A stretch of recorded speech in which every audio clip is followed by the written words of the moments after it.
আসসালামু আলাইকুম রহমতুল্লাহ। তো আজ ছিল দিনে শুক্রবার। আমরা মসজিদে যাওয়ার পর সবার মুখে কানাঘুষো শুনতে পেলাম নাকি আজকে 30 কেজি জিলাপির আয়োজন আছে।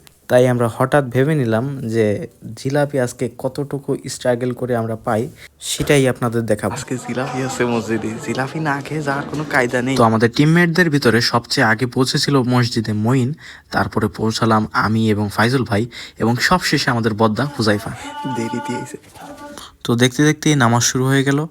আমরা নামাজ শেষ করলাম এবং নামাজ শেষের পরপরই মোনাজাত শুরু হয়ে যায়। তো আসলে বেসিক্যালি ব্যাপারটা আমরা সোশ্যাল মিডিয়ায় যারা থাকি আপনারা হয়তো দেখেন যে কারো স্যান্ডেল চুরি হয়ে যায়, কারো স্যান্ডেল ছিঁড়া যায়, জিলাপি টিলাপি পায় না, এই সেই কাহিনী আর কি। তো বাস্তবে তেমন একটা ব্যাপার হয় না, এটা অনেক আগে হইতো, এখন তেমন একটা হয় না। তবে একেবারে যে কোলাহল হয় না তা না। কেমন কি কোলাহল হয় আজকে হয়তো আমি আপনাদের সামনে তুলে ধরতে পারবো। তো আপাতত মোনাজাত শেষ, লোভে সবার জিভে জল। তো ইতিমধ্যে আমাদের এক বড় ভাই, সে জিলাপি খাওয়ার লোভে বাসা থেকে ছুটে এসেছে মসজিদ প্রাঙ্গণে।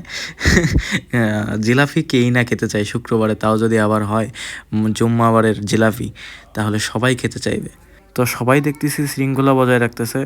ইতিমধ্যে আমাদের বড় ভাই তো খুবই আগ্রহী কখন জিলাপি দেবে।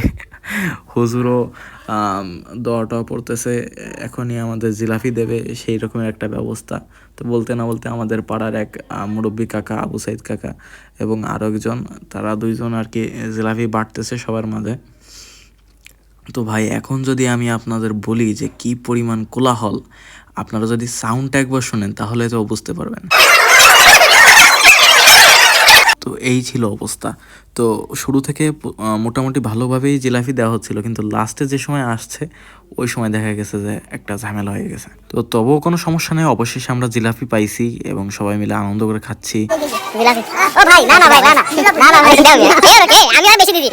তো এই ছিল আজকে জিলাপি যুদ্ধের অবস্থা। তো আজকের মতো এই পর্যন্তই, দেখা হবে অন্য কোনো ব্লগে, অন্য কোনো ভিডিওতে ইনশাআল্লাহ।